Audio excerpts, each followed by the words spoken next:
Okay, there we see the gallery.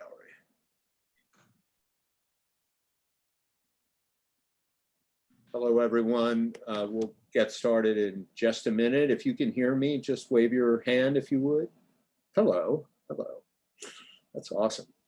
It's like the wave at a football game or something.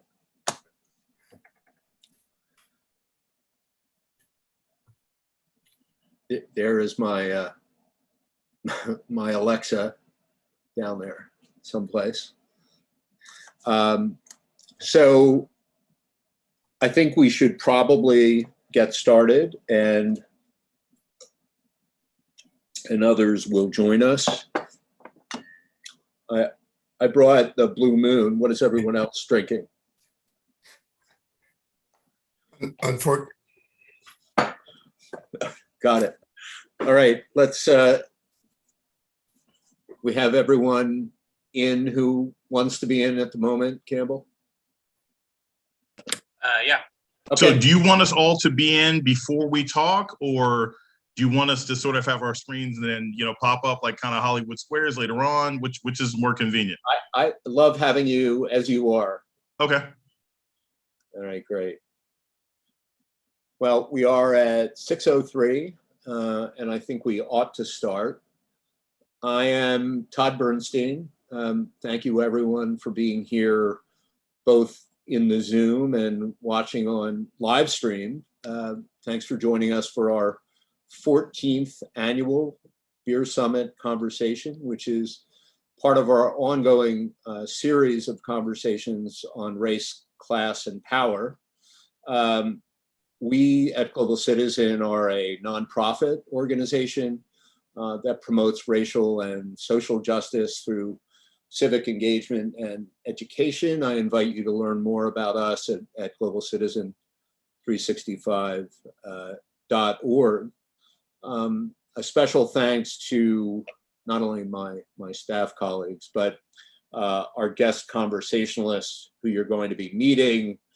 They are Dr. Jason Johnson, activists Asa Khalif, Jeremy Griffin, and Maurice Cunningham, as well as Ken July and our moderator, David Brown. So if any of you are either here for the first time or wondering why we call this a beer summit, this is the anniversary. It's actually the 13th anniversary, but it's our 14th beer summit, if you can do the math. But it marks the anniversary of the 2009 arrest of Harvard professor Henry Louis Gates in Cambridge on his own porch as he was returning from a trip to China, trying to get into his own house. He had misplaced his key. A passerby, a white woman, saw this, thought that Skip Gates was trying to break into this house and called the police. And thus ensued the confrontation between Professor Gates and Sergeant James Crowley, who arrested him. It caused a huge national uproar, particularly given Professor Gates' status as a preeminent scholar at Harvard. And subsequent to that, President Obama invited the two to come to the White House, to the Rose Garden, and to talk about the arrest, talk about race and racism and race relations in the country. And that's how it got dubbed the Beer Summit. At the same time, as the eyes of the nation were transfixed on this gathering at the White House, we decided to do our own Beer Summit conversation in Philadelphia. David Brown moderated that 13 years ago, and we have been doing this ever since, but also as part of a series of conversations on race, class, and power. Tonight, our theme is gun violence triggered by white supremacy. Where do we go from here? Which is taken from the words of Dr. King. the conversation is an opportunity to both discuss these critical issues, to hear from our special guest conversationalists, as we call them, to hear from you in the Zoom, and also, most importantly, to talk about action and what we can do to make our words really mean something. I want to stress that this conversation is a space where we can share perspectives, even if those perspectives are different, but we share them in a respectful way, and we respect those who are sharing them. We have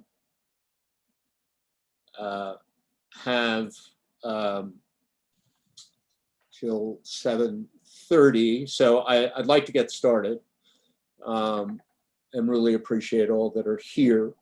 I want to start, before turning it over to David, to introduce a dear friend of mine, Kent July. Kent hadn't planned to be here, but less than 2 weeks ago, he lost his son, Zachariah, to gun violence. He was shot and killed in the Northern Liberty section of Philadelphia. I've been speaking with Kent. We normally see each other every weekend with a group of people that hang out together and talk about a whole range of things. And on Sunday, we were talking about it, and I said, Ken, if and only if you are in a place where you feel you can talk about this, we welcome you to do that. And Ken is here, and I'm grateful to him and to Tracy, his wife. He's obviously, Tracy and the family have experienced tremendous pain and loss. Even if you don't know him, we send our love and condolences, and thank you for being here. So I'd like to turn it over to you, Ken, to talk about your experience, what you've gone through, and most importantly, to tell us about Zachariah. Thanks, Todd. I'm glad you asked to be here, and as you know, and I'll share with everyone, it was not an immediate yes. I told Todd, I have to think about this. Everything is still kind of raw, and I'm a Quaker, so part of it is sitting in silence and sitting with things, and also honestly, I had to speak to my family, to speak to Tracy about this, and as we both sat and thought about it, it became very apparent that Zachariah said, no, you need to do this, right? You need to talk about what has happened, because this needs to stop happening. And so what did happen, I think, is what I would like to do. My 19-year-old son, Zachariah, in July, Friday night, the 1st of July, he came home after being out in the afternoon, had to get cleaned up to go out and hang out with his friends. And these are two friends that he's known since middle school. They played basketball together. They went to school together. And they were out for a couple of hours, came back. They had to get cleaned up because they were going to go to this party with his friends. And so obviously girls kind of changed the math, if you will. And so scrub up and clean up. And anyone who's a parent understands that, boy, what a change from 13 to 19 in that respect. As he left, Tracy had told him, look, be careful. It's a holiday week. And he said, I know, Mom, I know. I'll be careful. I know. So out in the way, the boys went. And around 11:45 p.m. that night, I got a text from Zachariah about the potential trades with Kyrie and the Lakers. So we kind of did that thing overnight, back and forth, and kept in touch with each other, just in general. I was asleep. I didn't respond to that text. I was asleep, you know. Place somewhere I was abruptly awakened. I looked at my watch. It was around 2 o'clock in the morning, and Tracy said, you know, Zachariah's friend's mother is calling, and she asked her to go and check to see that Zachariah was in his bed. And she went, and he wasn't, and his car wasn't there, and he was not answering the text. And so I texted him, and he didn't answer me. The short of it is, we found out where the last place was from their friends who had been with Zachariah. And what they explained, they'd been at a party, things that felt kind of hinky. They were leaving the party, and then they got separated because gunshots rang out. We went to the scene, and you know, it was right out of the movies. Perimeter set up, patrolmen standing there. I walked up with my ID, saying who I was, because I knew in the wee hours of the morning, I better have my ID out and announce who I am. And the police officer said, well, have you gone to the hospital? And I said, no, this is the last place my son was. And again, it's Zachariah July, and the policeman looked at his clipboard. And he told me, just a minute. And he walked 50 yards away from me and had a conversation with an officer in a white shirt. And then that officer made the long walk back towards us. And he said, I regret to inform you. And he ended with, I'm sorry for your loss. And when I asked, what is it that we should do next? He told me, and I said, before I leave, I need you to know about Zachariah, my 19-year-old son, who was an avid reader, who was an athlete, who loved painting, who loved writing, right? Who loved to play tennis and soccer. And he was a nephew and a grandson. He had this joy, he had this smile that engaged everyone. You know, he would get you with the eyes first, like he saw everybody. And if that didn't get you to walk over, his smile would. But we were told to go home. So we sat, and we waited, and we waited, and we waited. It got light, and then the detectives called.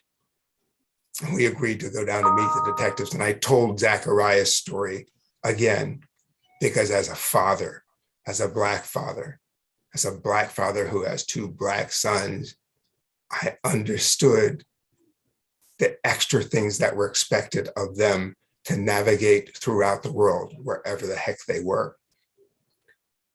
So this was the worst nightmare, right? That this thing that happened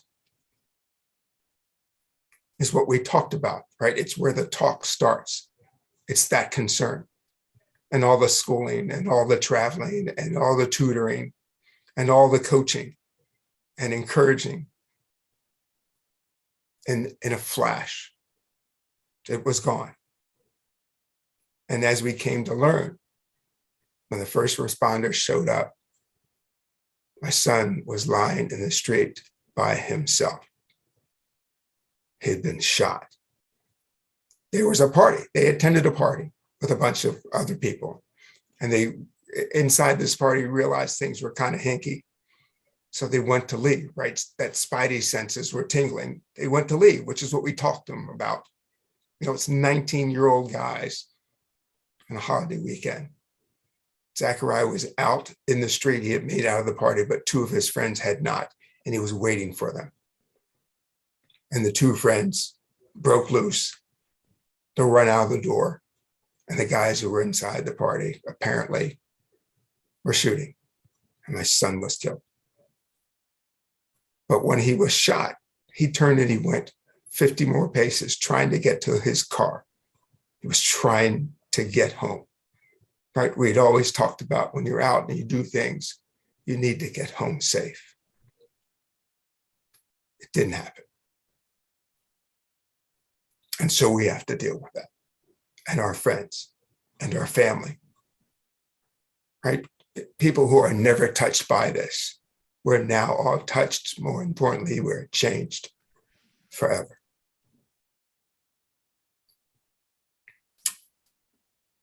So what's next? We're going minute to minute to try to figure out what is next.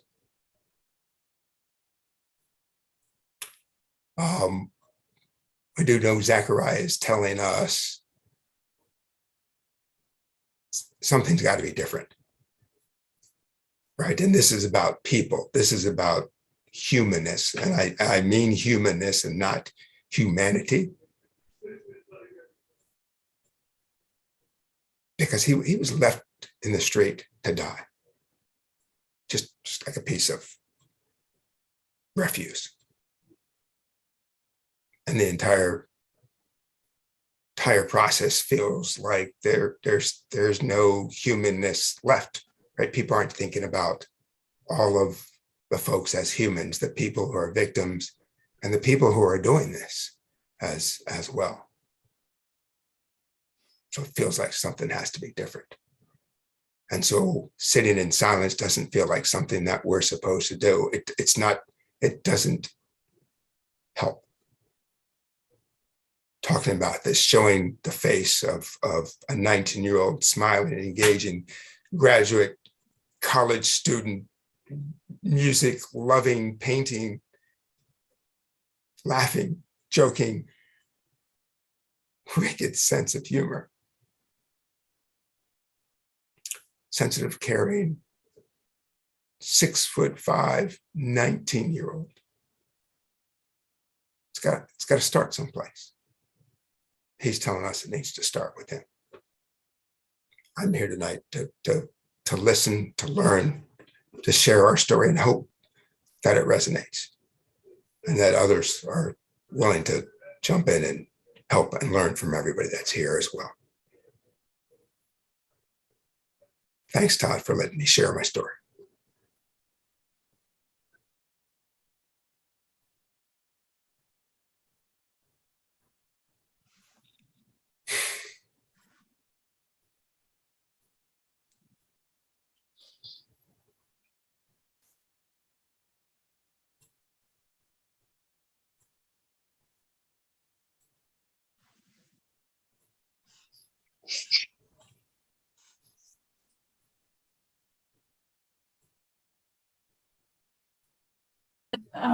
I think you're on mute.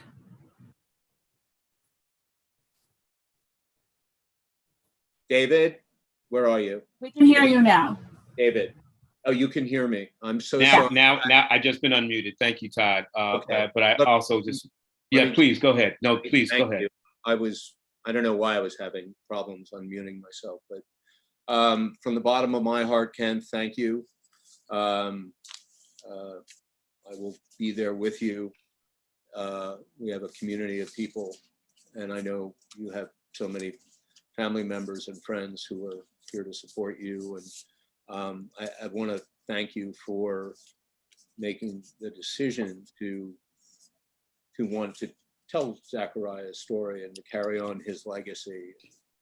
I think it's such an important thing, and obviously very difficult. So your being here tonight is extraordinarily powerful and helpful, and will help guide us in this conversation. David, you want to take it? Absolutely. Thank you so much, Todd and Mr. July. We just met right before you came on, and I just feel like as I'm looking at you on the screen and see myself as both a father and you're one. Thank you for your generosity to share your story, but also the courage to do so. And I'm also grateful that you will be staying with us to have share your insights with this conversation. And if you don't mind, I'd like to share what you shared before, and that is that Zechariah's ability to provide us with a bit of distance learning, distance teaching, though his spirit will continue to guide this conversation. So thank you again, Mr. July. And in that spirit, the whole notion of the Beer Summit is to bring different people from different perspectives along and focusing on a common challenge within the community. So this is definitely going to be something that, and it's such an appropriate way to start. And I think I mentioned before that I'm also a pastor, so I think that kind of God was in the details here, and that none of us could unmute ourselves after Ken finished his. And I think we needed that moment of silence, not just for Zechariah, but for the so many young people and not so young people who are finding themselves victims of violence that just seems to be senseless. So we're going to be talking about solutions. We're going to be talking about perspectives. And I'm going to ask Campbell now to unmute Dr. Johnson as I begin to introduce him, so we won't have any can keep the thing moving forward. It's so frustrating to not be able to speak when you want to be able to speak. So I'm just going to, and since we're all on Zoom, I would urge folks to look up Dr. Jason Johnson, who is a professor and political analyst and public speaker. You've seen him, I've seen him on MSNBC. He's an author. He's a tenured professor at the School of Global Journalism and Communication at Morgan State in Baltimore. He's also the politics editor at The Root. And we had a conversation, actually, my goodness, feels like it was yesterday. I think it might've been yesterday or Monday, about what was going to happen yesterday with the January 6th committee hearings. And Dr. Johnson, again, first, thank you for your time. Thank you for joining us. I'm going to yield the mic to you to share your perspective. Certainly, Mr. July's very personal sharing, and I'm gonna call it a testimony, does frame some things. And I happen to see you in your Zoom box were as enraptured in terms of focus as I was. So please, would you just share your perspectives, particularly from a national perspective, as to some of the things that we're dealing with around this issue around violence? So first, I want to express my condolences to Mr. July. I'm not a father. I'm somebody's kid. And I cannot imagine the loss that you're going through, and my heart goes out to you and your family and everybody else that knew your son.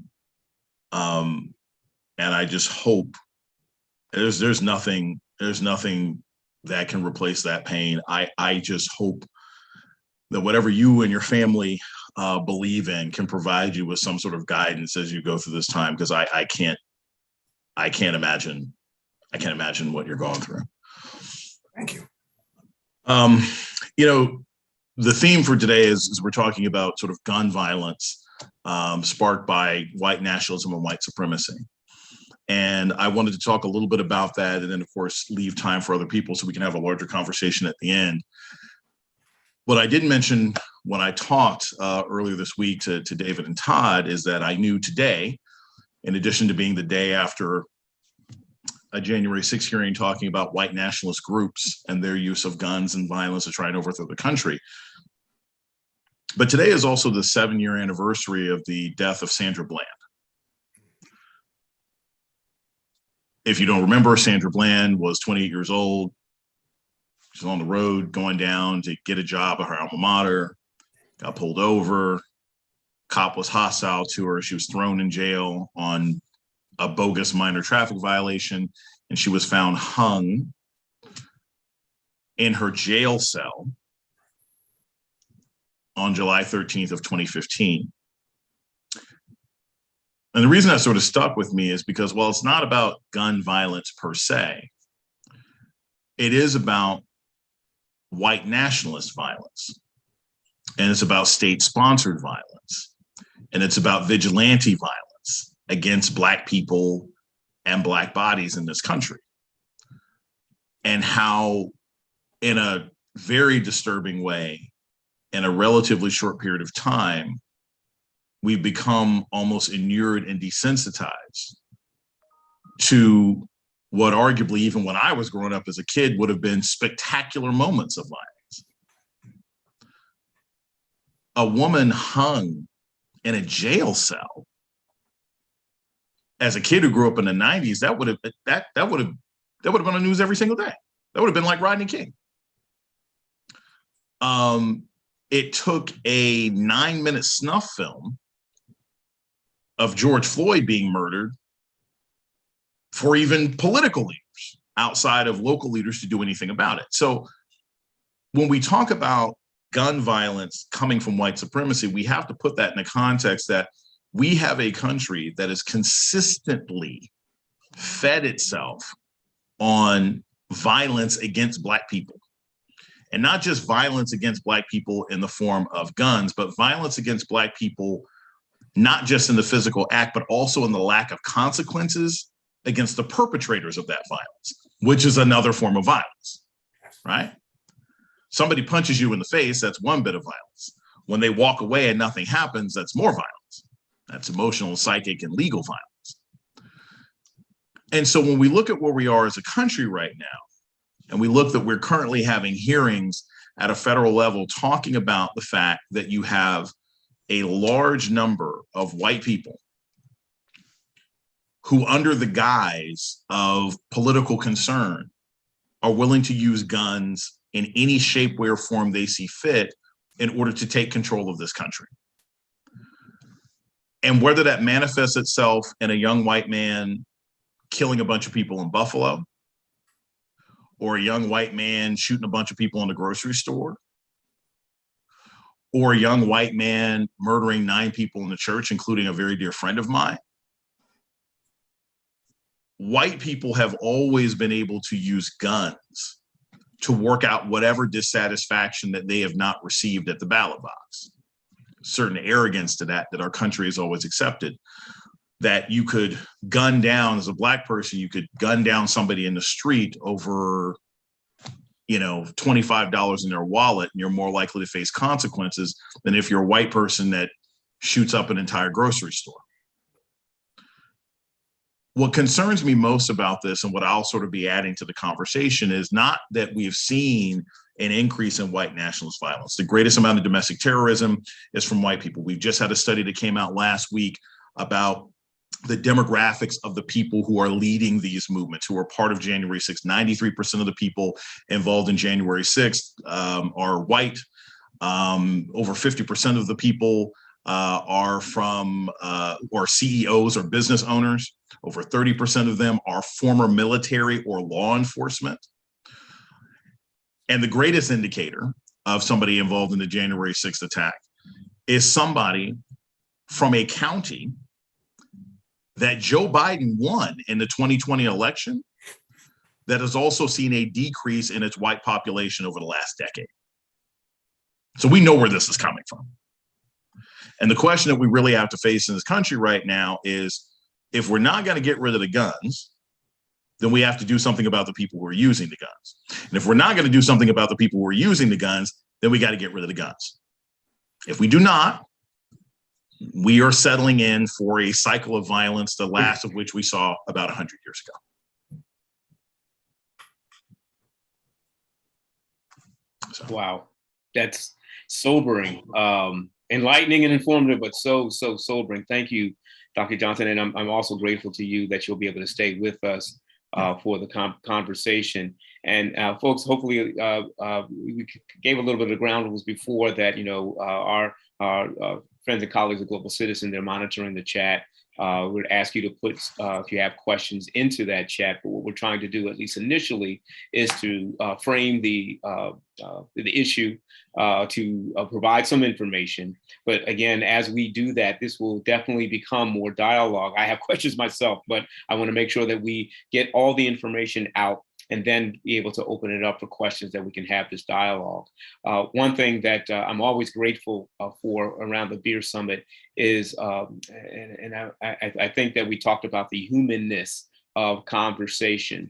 I think Dr. Johnson alluded to the fact that, how things get resolved. And I would just remind folks, if you all recall, that just recently here in Pennsylvania, one of the leading candidates for the U.S. Senate talked about the Second Amendment that empowers all the others. Again, this notion of my right and my weapon, if you will, to be able to do what I think I need to do going forward. So with that, let me introduce Asa Khalif as our third panelist. And Asa is someone who I've had the pleasure of knowing and working with.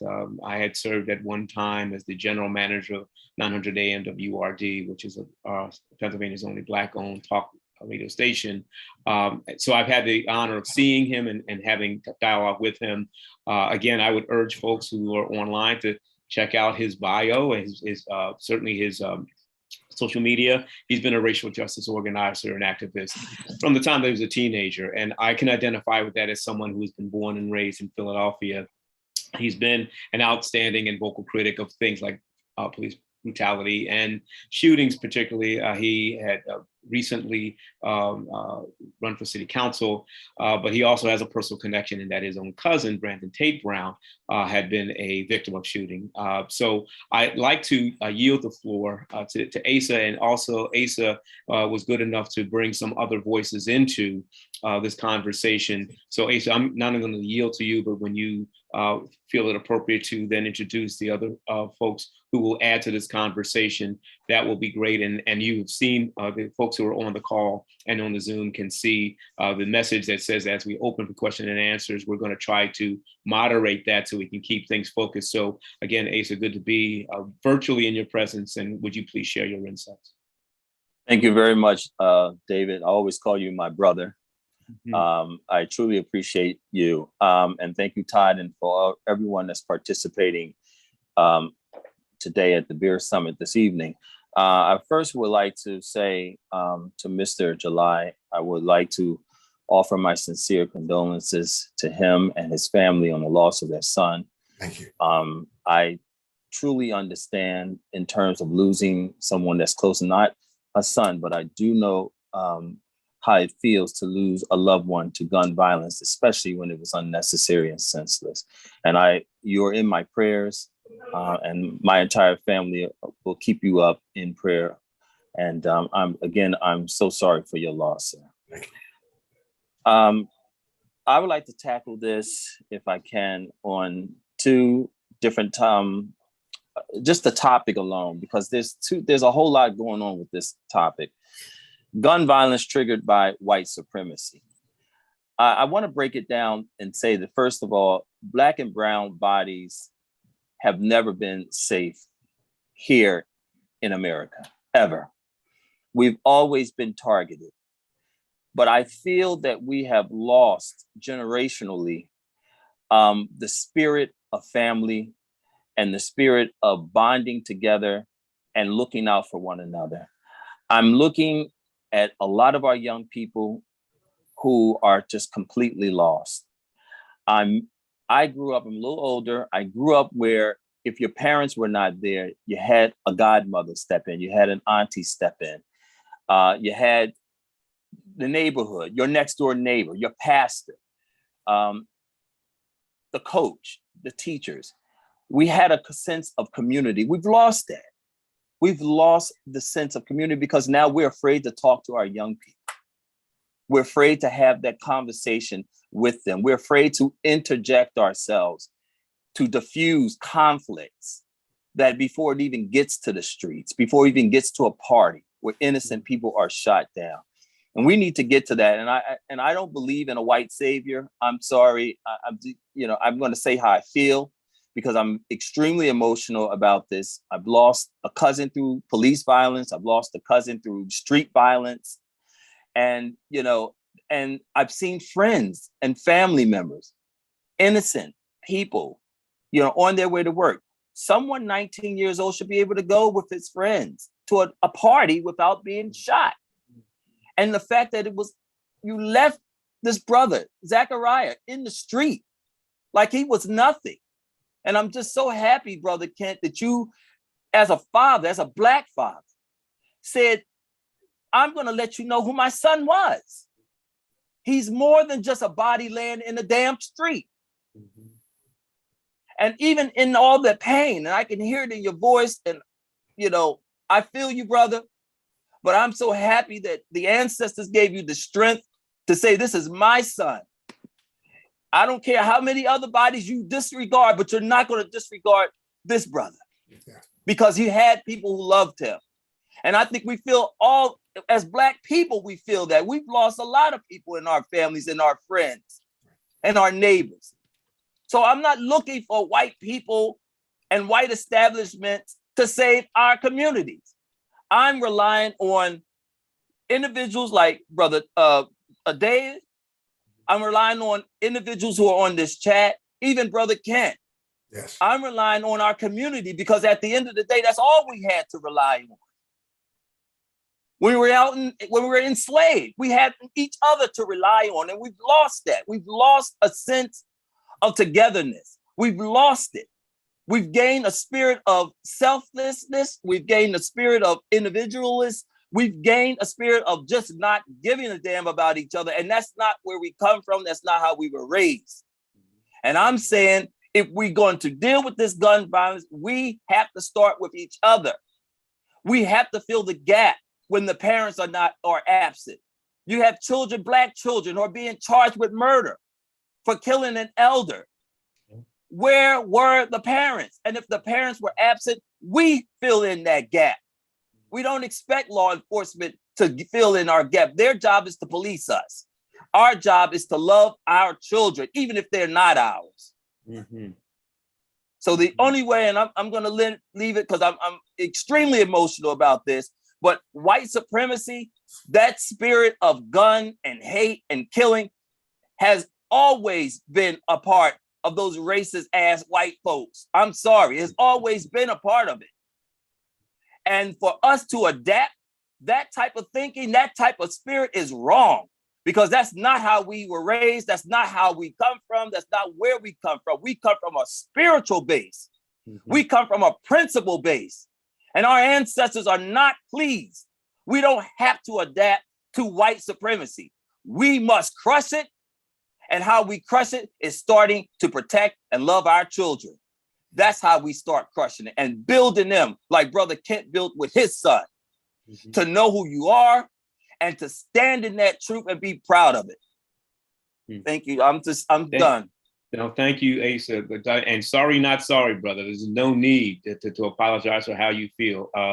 It strikes us all in the same way that it is. So I appreciate the passion that you bring to this conversation. I know that there are also some young people that you've also brought along with you. Yes.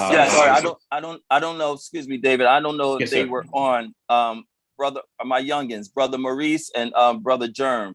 If they're on, I know they were on earlier. I don't know if they got disconnected, but if they're on, I would love for them to speak. These are young people who are living that experience day in and day out. So if they're on, I would like to yield some of my time for them to speak. I see Brother Germ. Yeah. Okay, Germ. Yeah, I'm on. Okay. Sorry, I'm on a train right now. Asa, I want to echo exactly what you said. Pretty much it goes back to the sense of community. And there's a lot of people growing up without like a father figure and everything. And I think that the elders like really have to teach them, some of the younger people, the ways, I feel like. But I think that's one of the biggest parts of this, knowing that like the police isn't really the ones that's going to train the younger generations. The police is actually just a facet in let me change my camera. There we go. Mm-hmm, mm-hmm. Police are just like a facet within like the white supremacy like context. So white supremacy, if you look at it as a religion, which it kind of is, it's a belief system. And the first part of that religion is that you have to believe that Black people are less than, and there's a lot of people in this country who look at ourselves as like being less. We got to look at ourselves as being equal. Really, that next generation is the biggest key to that. Like, it's not worth taking away someone else's life because this person is just as human as the people we weren't going to kill. You know what I mean? Mm-hmm, our mothers, our fathers, our police officers, you know what I mean? It goes back to the worth of someone's life. And obviously we know racism is a systematic thing. We may not be able to change the system, but at least we can change individual beliefs. So that's pretty much all I have to say. It is our responsibility to see this thing as our community. So that's all I have to say on that. Yeah. Appreciate you sharing. And I know you're on the train, so if you can hang with us, that would be great. I see Maurice has also been pinned. Maurice, you should be unmuted if you wouldn't mind sharing your views as well. Can y'all hear me? Yep, We can hear you, fine. Maurice. All right. Well, there's a lot of ways to look at it. I feel as though it goes with the parents in the house. I think it started probably from the 80s and 90s when they started bringing the guns into our neighborhoods and we started getting easy access to them. And I did a couple experiments myself to see what is triggered us with the violence and everything. I remember one night around 3 a.m, I was walking, two guys, and I live in West Philly. So with two guys, one guy had an SK on his left side of his arm. So it was like 3 a.m. So I'm walking, I said, should I walk in the street or am I walk on the pavement? And a lot of people say that's a dangerous thing to do. So I decided to do it. So as I was walking by, they put the gun on their right side because he must have been right-handed. But when I walked, I said, hey, what's going on, y'all? They said, what's up? And they kept going.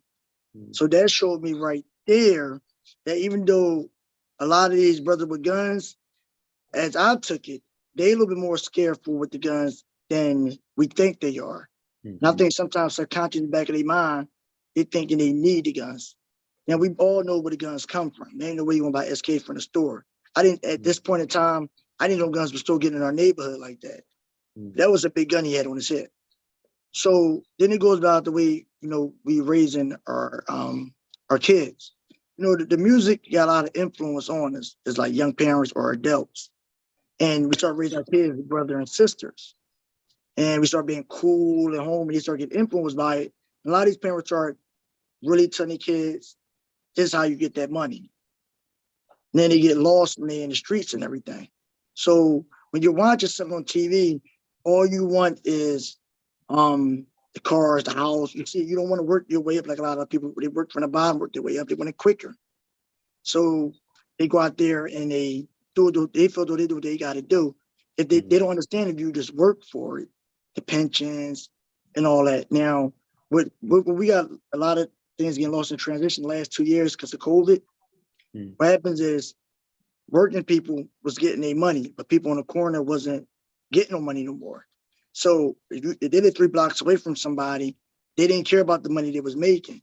But now everybody's scrambling for the pennies and dollars out there now. So $50 become a lot of dollars. $100 become a lot of dollars. Like I think y'all watched on the news when they pulled up in that white van a while ago and they all jumped out shooting. They wasn't shooting at working people. They shooting at other people because they want that corner up Germantown because they thought they had no other options to get money now. So now it's like the youngest eating the young now. They getting desperate for that cash. So they all killing each other, shootings. And that's why you see it's so bad throughout the way. But you wonder where are these guns coming from? They didn't have all these guns years ago. Because but you always know when it's chaos, that's when the man slips in and do what he do best. Pull up with that one truck, full of guns, or he just leave a parked car with a trunk in the hood. No, somebody going to look at it. It's been around here a couple of times.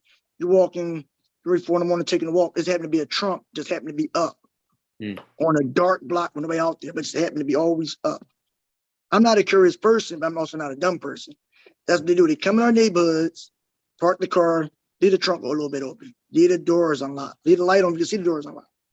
The gun's in there. They've been they want us to terminate ourselves so badly for so long. It ain't working. They feel it's the perfect opportunity time to do it. So the violence is really coming from a lot of them young kids out there right now don't have no money. They're not educated enough to think, go work. Because if y'all would have worked, y'all would have got some money during the pandemic. All the working people got money. They didn't get money. Nobody could buy the drugs no more.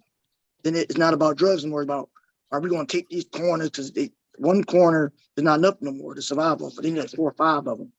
And that's why you're seeing all the shooting the way it's going on. The innocent people is getting shot. But they really targeting the people that's in the game because they fighting over turf out there right now. And they remind you of the 90s right now, early 90s or early 80s with all the violent shootings. And that's all it's about right now. Because once they take a corner, the other guys will come back a couple days later, shoot them up and take the corner. It's more about the lack of knowledge. But, I was just talking to somebody about it. It's 2022. So I think I'm more annoyed that we've been talking this for the last 10 years, 20 years. 30, 40, 50 years of the same thing, the same marches, the same speaking over and over. Like, it's like continual process. Like nothing really is changing. And the youth right now, they with COVID, they really going. I don't think we can do. Mike could say something, but majority of them, they stuck in that lifestyle of all that chaos that's in. And some of them, what they were doing was for George Floyd got teared all down. Some also saw it was opportunity to, get that money. Like they do with the money was an opportunity to get a little sneaking and come up during chaos. But that's what it's really coming down to. When you walk around certain corners, you see guys on the corner, you walk through them, excuse me, good brothers, they don't say nothing to you. They not worrying about you.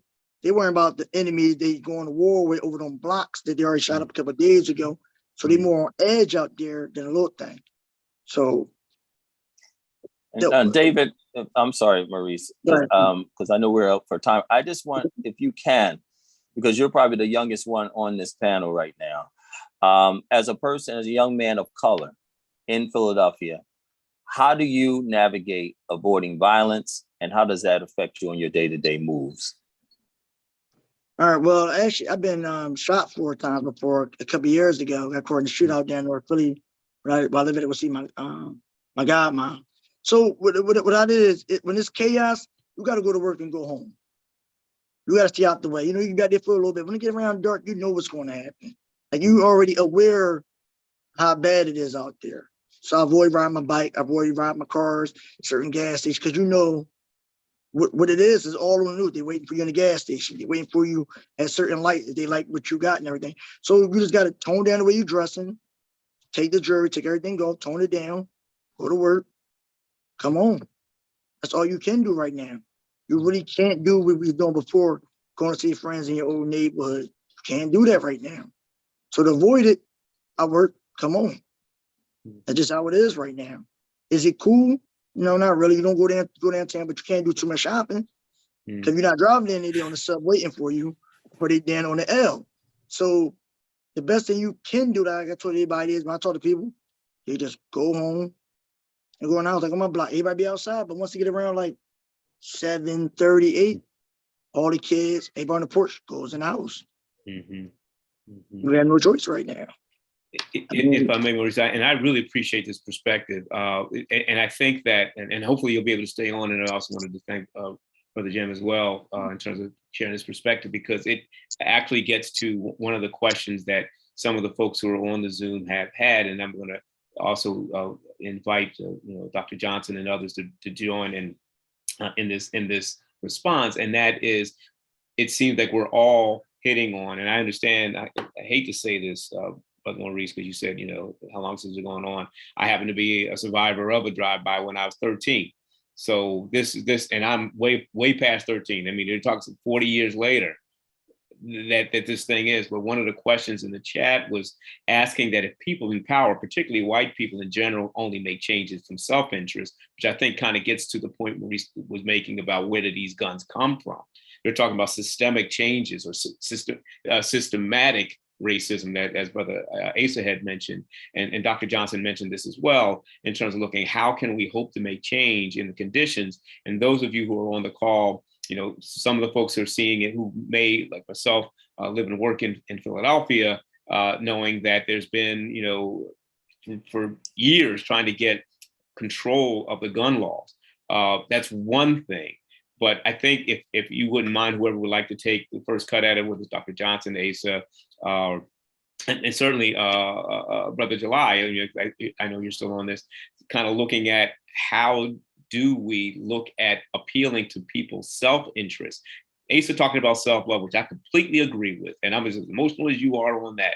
How then, though, can we use self-interest to move the needle, to reform some of these things, reduce the proliferation of guns? And just as Brother Maurice said, that truck that's in the middle of the abandoned block at 3 o'clock in the morning, that's also an outgrowth of the systemic racism that allows the proliferation of some of these things to happen. So whoever would like to take it first, and I'm going to ask Campbell to pin the folks who are talking so we can see them outside of the Zoom. Well, I'll start sort of nationally, and then you guys can sort of talk specifically about Philly. I think when we're talking about guns, it's there's different self-interest for different communities, right? Like if you're talking about Black folk in Pittsburgh or Philly or Cleveland, or I'm in Atlanta right now, gun violence is often stemming from a lack of material need. And lack of material need leads to sort of emotional and spiritual needs, right? When people don't have a good education, when their schools treat them like crap, you don't have a damn grocery store, when your families are split up through, petty arrests and stuff like that. I mean, those are material needs, and therefore people seek outlets. So appealing to that self-interest is a matter of, as Ace has mentioned, using the resources at our disposal to love and take care of our own community.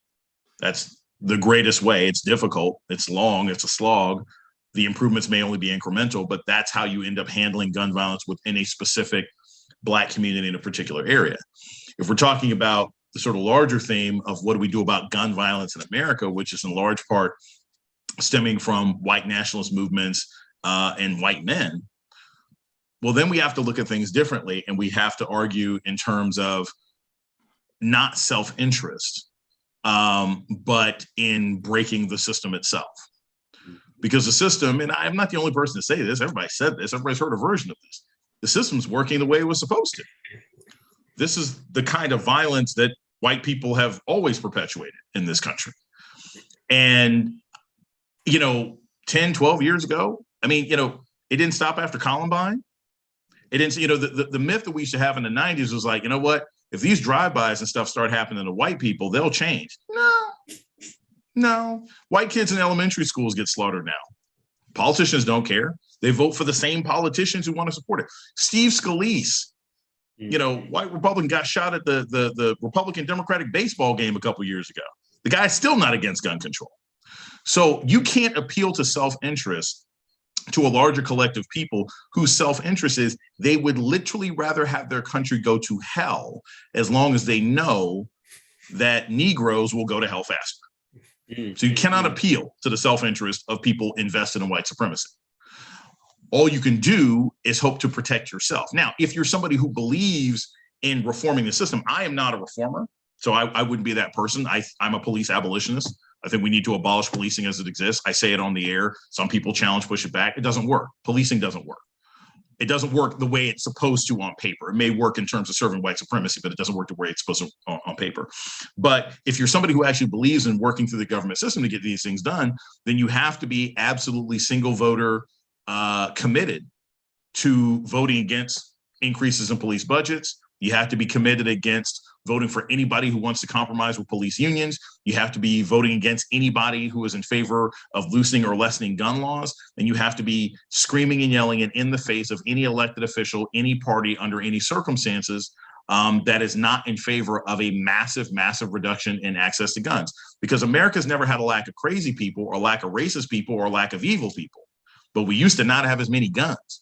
And a racist who has to go into a store and stab people is not nearly as dangerous as a racist who can go in with an AK-47 and shoot 30 people before they're able to get to the checkout line.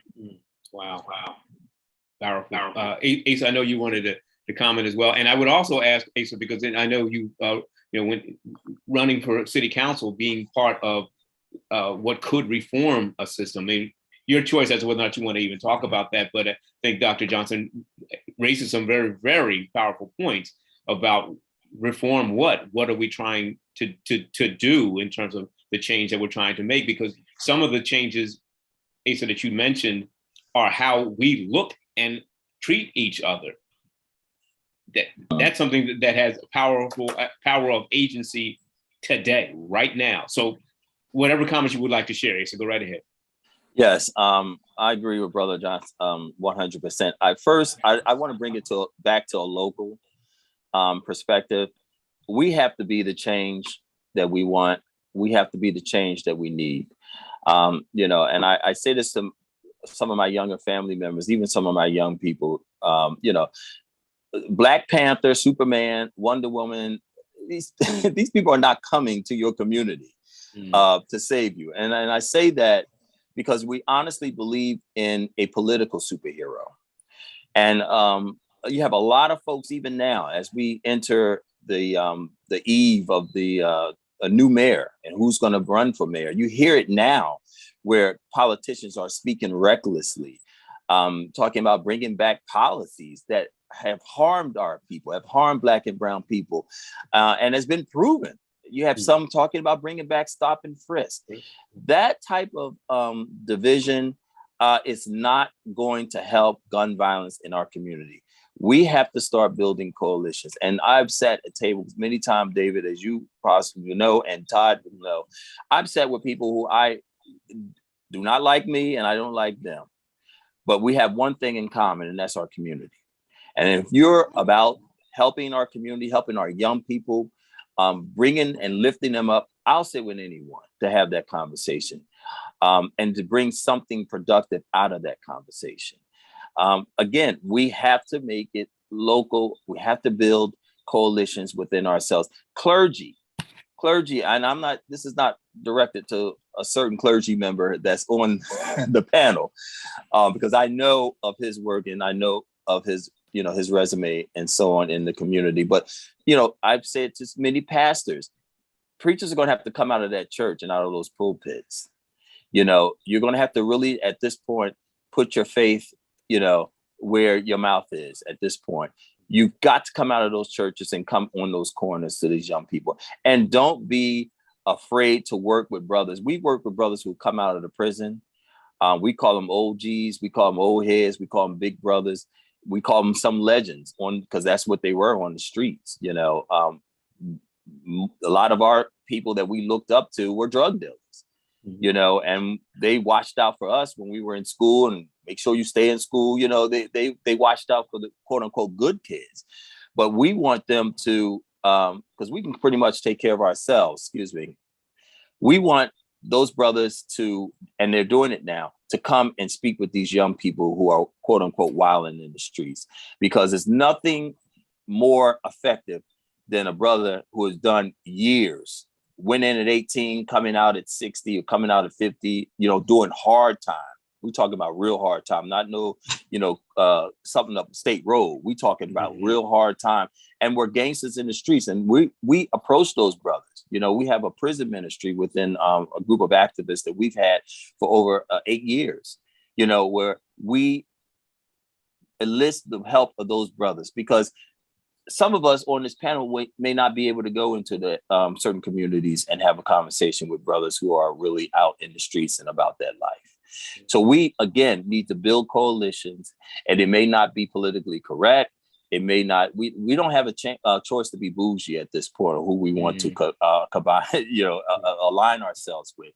The goal must be, again, to make sure that our community is safe. And the only way we can start that, especially with the guns, is if we build these coalitions. And it's going to take everybody. Everyone's going to have to come in and activists. And you see that now, because we're at a point now where we have no choice but to work together at this point. And we're putting our differences aside, and we're working together, and we got to take it block by block. We're not going to solve it, in a day, but if we can solve one shooting, if we can diffuse that, then we'll take that victory. It's going to take smaller victories to obtain and achieve larger victories. So Asa, if I can jump in, David, as well. My son was shot outside a $400,000, $500,000, $600,000 home, right? And so when you think about the change that's taken place in Philadelphia, there's an anticipated revenue stream, multiple revenue streams, right? And that's being threatened. So I agree that there needs to be coalitions. Part of it are the people who are anticipating all of this money coming into the quote unquote new Philadelphia. I also like what Marie said, which is, look, stuff is out on the street, right? And these cars and trunks are just I grew up down the Black Bottom, right? That's where I'm from. And so you understood, and I'm an old head, probably the oldest head on the screens right now. But I spent Friday nights and Saturday nights sitting on the floor, right? Because of the gun violence, the shooting. but there was a code that took place then, right? And so mothers and daughters and our seniors, Miss So and such, Mr. Sonny, you made sure nothing happened to them, right? This is something different.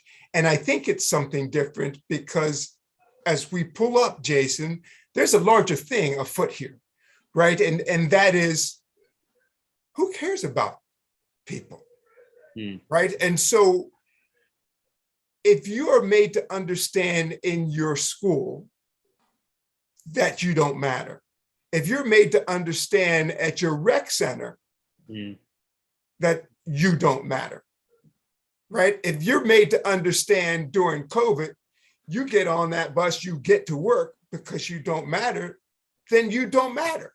And so how do you differentiate yourself? How do you make yourself matter? You've got something in your hand to make yourself matter.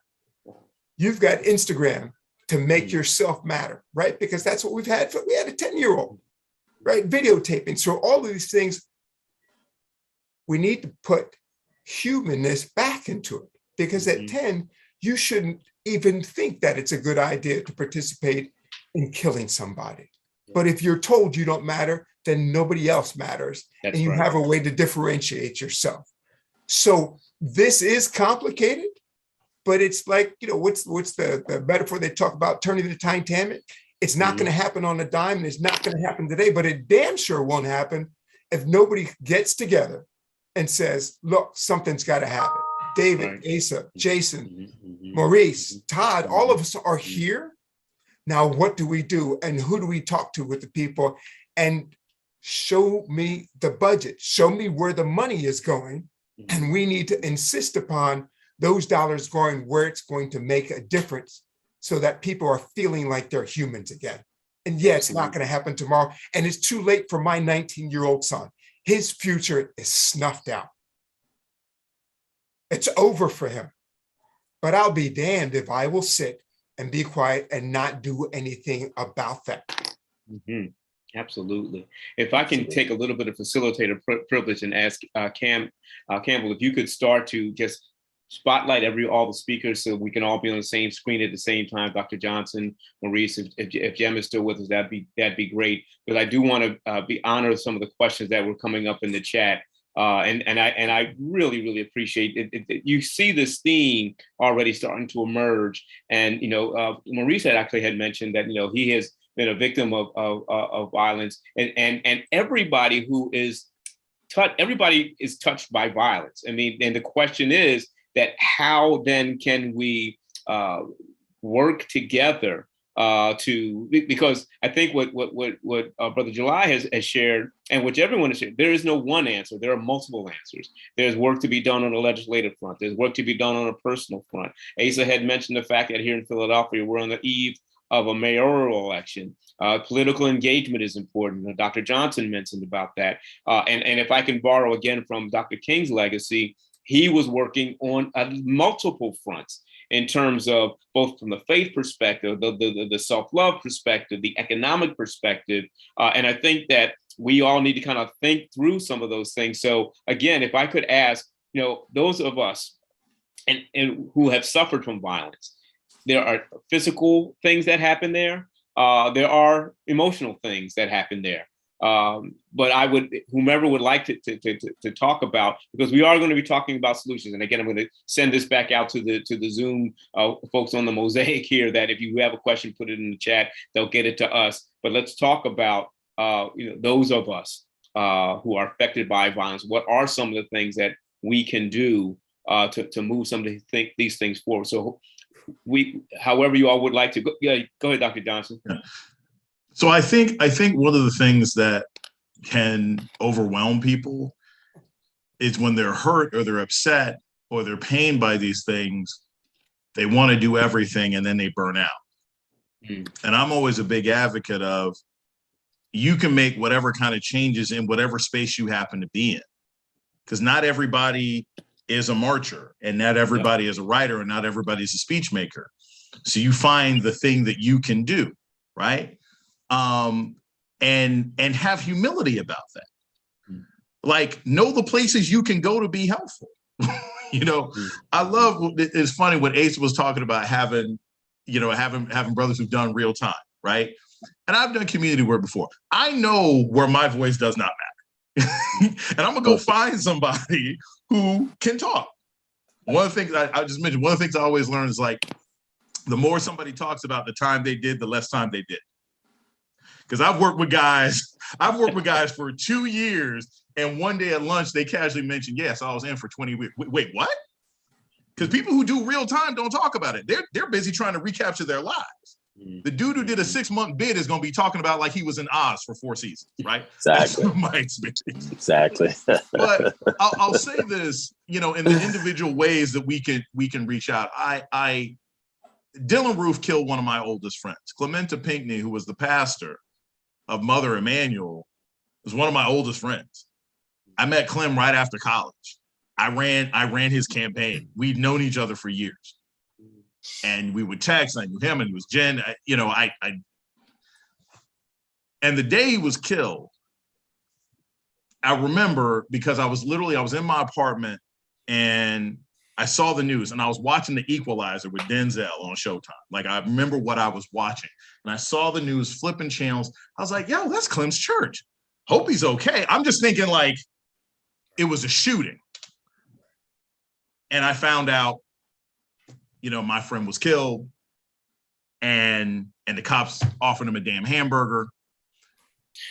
And the thing about it is, I'm not in South Carolina, and I'm not, you know, I wasn't there. I can't be on the ground. I'm not an organizer. I wasn't an activist down there. But what I did, and what I told my friends on television, on CNN, on MSNBC, is that when the public discourse began, and when Lindsey Graham and Nikki Haley kept trying to say, oh, this was an attack on Christianity, and we've got to do something about mental health, I got every single damn person I know, call every single producer I know. I was like, this was white supremacist violence, and that's what I'm going to say, and that's what we're all going to say, and we're going to hold that line because we're not going to let them turn this into a damn conversation about mental health and an attack on religion. Mm-hmm. That was my way of helping in the conversation. There were other people who could do other things. And so I always think of it, and we did. We kind of won that argument. Eventually, the people who were trying to flip this into an attack on Christianity, they were shut down. No one was credibly able to say that after about a week because we knew what Dylan Roof was about. So I give that example because, you know, I think we can all work in our own individual communities as fathers, as sons, as mothers and daughters in the way that we can help, whether you're a shop owner or you just got out, or you're trying to avoid going in. I think we can be humble and appreciative of the individual ways we can do work. And then frankly, for me, listen and be available.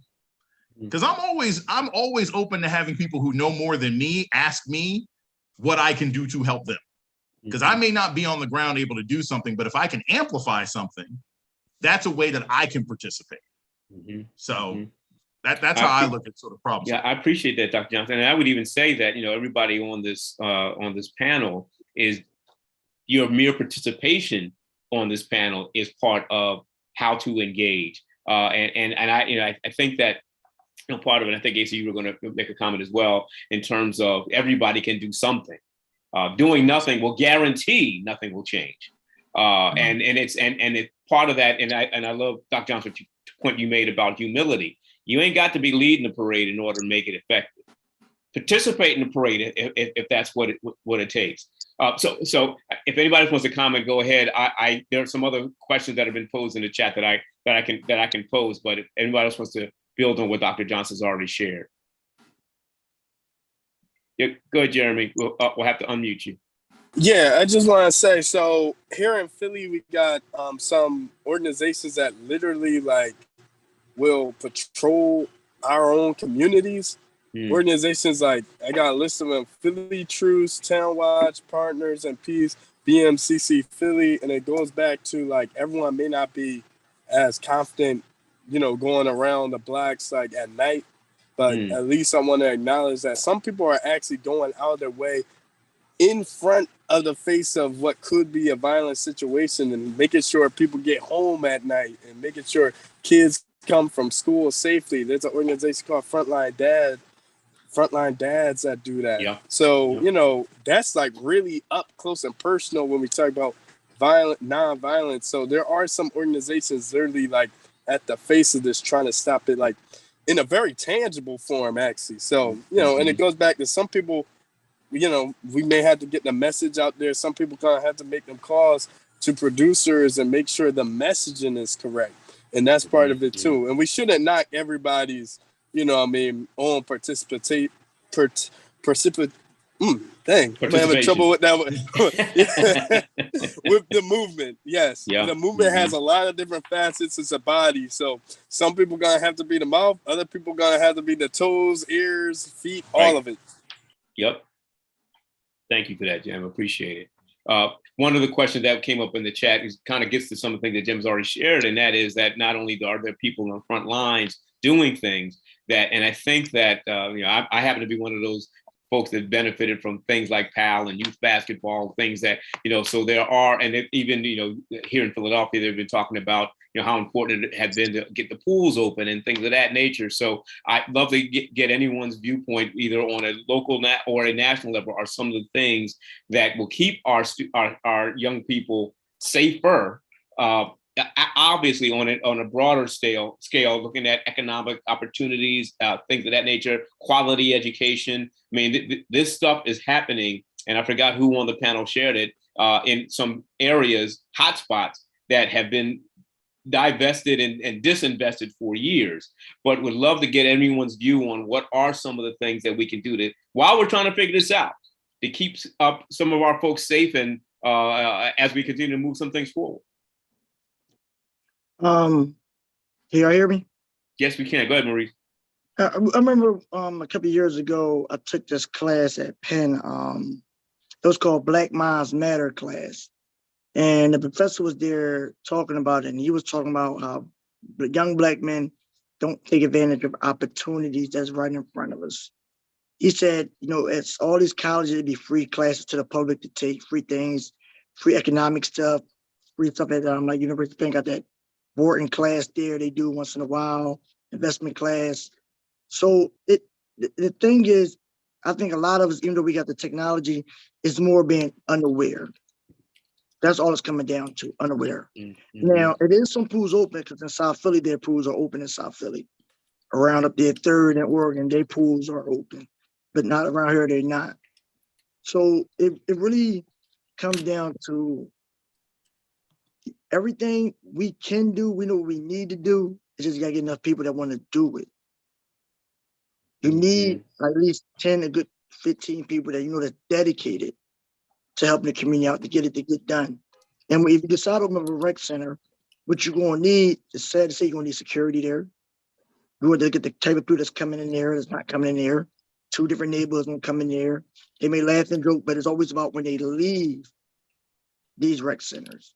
Now you can make sure you can walk everybody to the bus stop, make sure everybody get it, but I'll slowly, but so much you can do.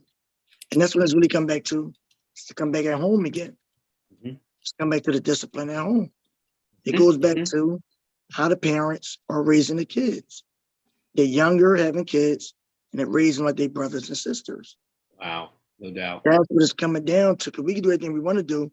Them kids that go back home to a mother, it's probably like 33, like 5 kids, one 18 already, one then they're 20.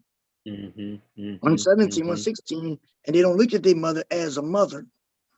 Because a lot of these mothers look so young to be older, they don't see them as a grown woman. As if when we grew up, you look at your mother, she looked like she was 30. She had so you could see it in her. Now these mothers looking even younger as the kids, so the kids don't look at their mother as the way they should look at them, as the way I grew up looking at my mother. And that's what it's coming down to.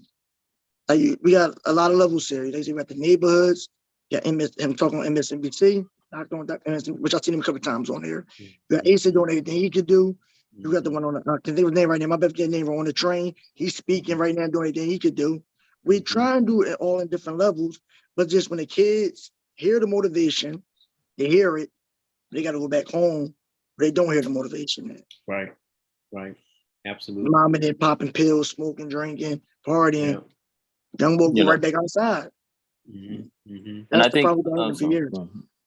Yeah, go I ahead, think, sir. I'm sorry, you finished, Maurice? Yeah, My bad.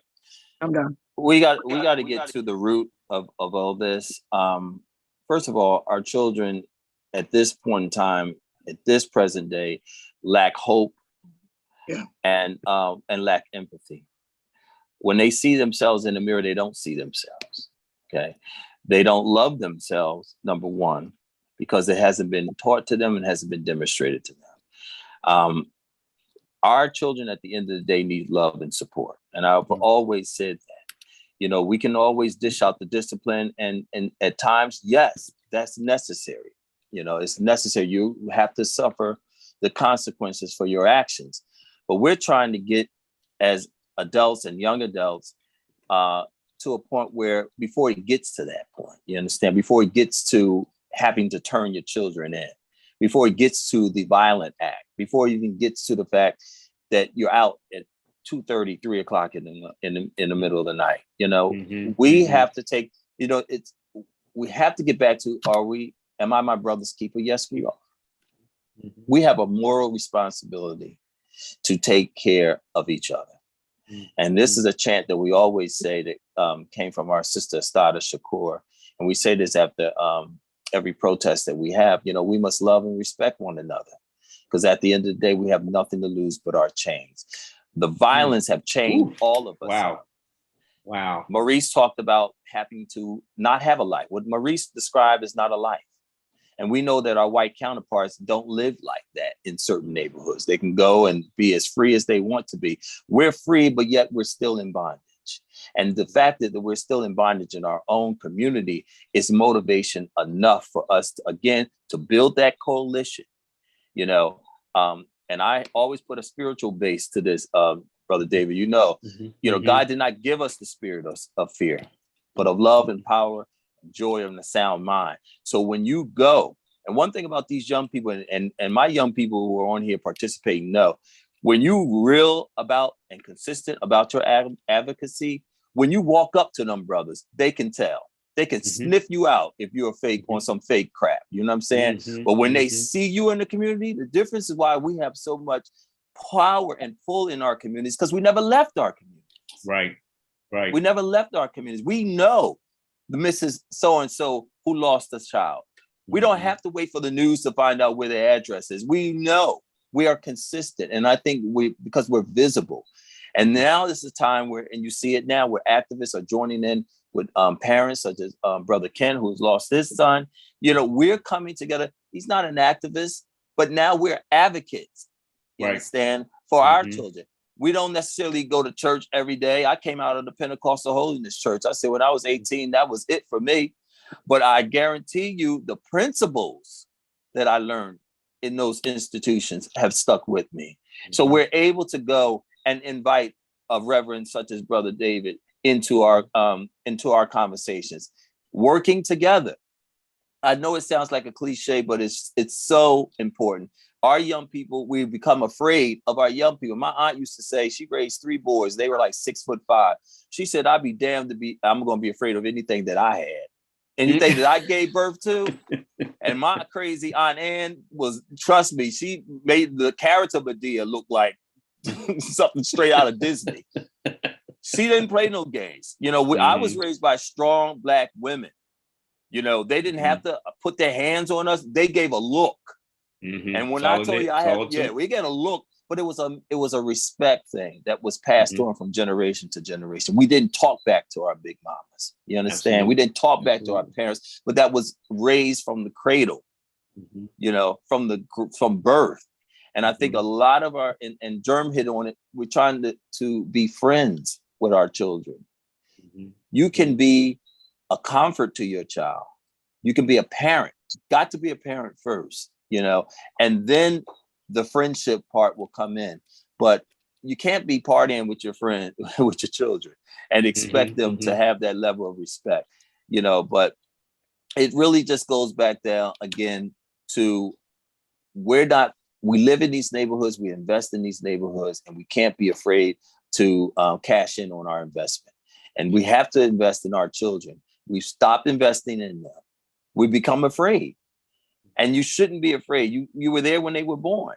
Now, how are you Right. gonna be afraid of them now? You know, and they know if you're just talking jive or if you're truly trying to have their best interests at heart. We just need to, at the end of the day, we have to put that message out there that we have to love and support our young people because they need it desperately. And we're the only ones that can give it. Absolutely. One thing you all may be seeing, those who are on the Zoom a bit larger, that there have been comments that are coming in that we're just not going to be able to get into. But please look at it. There's some phenomenal insights that are being shared in the chat. Just to be able to see the perspective that is being shared, as well as reacting to what's been shared here with the panelists.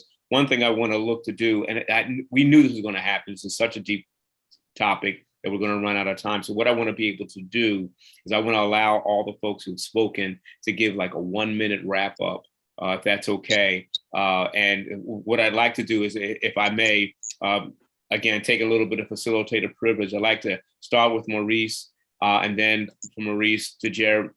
I say you as Jeremy, but I hear you as brother Jim. So however you want to identify, and they will unmute you. So Maurice, if you wouldn't mind giving us kind of like a 1-minute wrap up, then I'm going to go to Jeremy, and then we'll go into other panelists in that succession. So go ahead, Maurice. I will say that the only thing I don't like about the COVID, that it killed my social work motivation that I was doing with the University of Pennsylvania. We have a resource center at the on Germantown, right over Leon. And people just coming there, we have them free IDs, help them get their jobs, houses.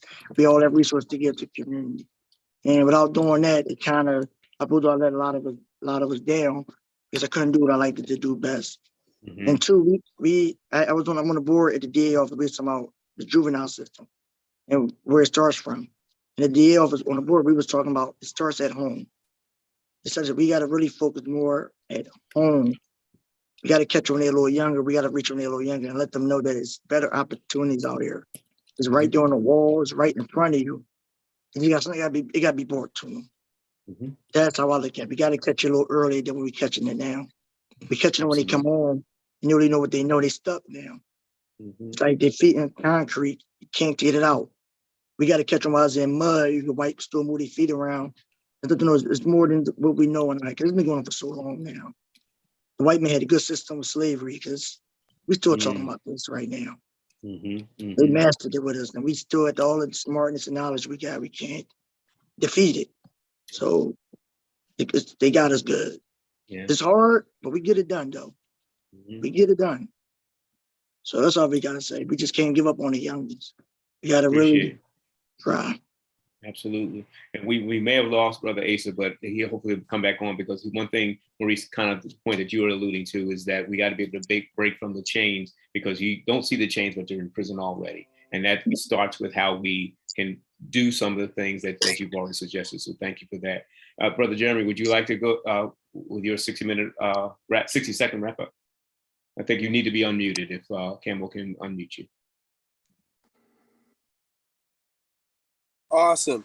Yeah, I'm gonna try to speak really fast because I got a lot to kind of get through that I heard. I want to first thing say that I want to like say something kind of, I don't know why people keep kind of bringing up these social things for like our kids, because the kids in rural communities have nothing to do, right? And this gun violence stuff isn't quite happening on that level. There's other stuff we know, other crimes and stuff, but kids, good kids left alone, still usually do relatively good things. You know what I mean?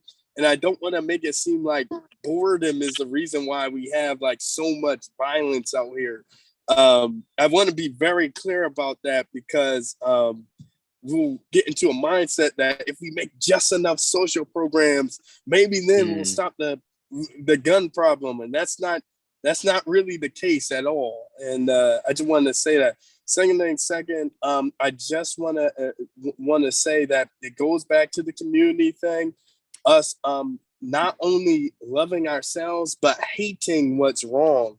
So some of the stuff in our music, some of the mantras, we gotta shun that. Really, we gotta actually actively hate that type of behavior. And the third thing I want to say is that a lot of this stuff is economics. And without good economics, produces horrible violent situations like we got going on. And that's all I want to say. You can follow my work on Instagram at germ.griffin and on Twitter, germtwix. So, yeah. Gotcha.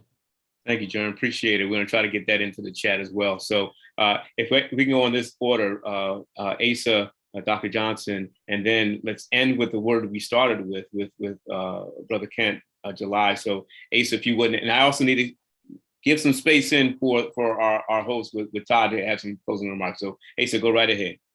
Yes, I'll be very brief. Again, I truly believe that we cannot give up on each other. We cannot give up on our community. We just have to invest in our community and believe that we're going to get a return in our investment. Again, a lot of things have been said. I'm not going to repeat it. I think the words were very powerful and the discussion was very powerful. But at the end of the day, I want us to make a commitment that we will at least reach out to one young person and build that type of coalition bridge with them. Because at the end of the day, we have the power to stop a lot of this gun violence. We can stop it before it even gets to the streets. And because we know they live in our neighborhood, they live on our block, we can stop it before it even gets to that point. And we cannot allow our fear to do that. We have to love and support our children. And that action that will be shown to them can empower them to love themselves at the end of the day. So I thank you again, Todd. Thank you, David. Thank you for the guests. Again, you're in my prayers, Brother Kent. And your words were very, very inspirational because we're hurting too.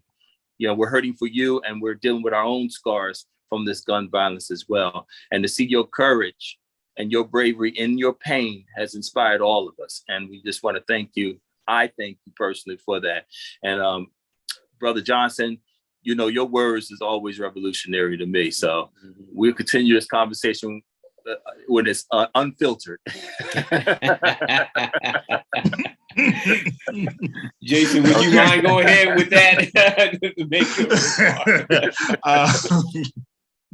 He knows what I mean. I'll say this. I just want to add, because I don't want to be repetitive. I'm glad that we're having this conversation. I tend to be a skeptic of conversations in general. I tend to be angry because I'm like, people are like, oh, we had a conversation. It's not. No, sometimes conversation is meaningful because it's catharsis. Because sometimes it's important to just hear that there's like-minded people out there and that you're not crazy in what you're doing and what you're thinking in your individual space. One thing I want to add to this, we've talked a little bit about children, we talked about parents and everything else like that. I think one of the things that we can always argue for, also from a policy perspective, because that's the sort of global thing, is we do not have a country, above and beyond the abuse to Black people, we do not have a country that, from a policy standpoint, really supports parents. It just doesn't. Parenting is really hard in this country. And so when we talk about kids, bad kids are a result of overstressed, overworked parents. Why are we still fighting for 3 months off? 3 months off to raise a human being when a kid is born. When we look at a mother who's got 5 kids by 4 different dudes, well, the question should be, well, what were the circumstances?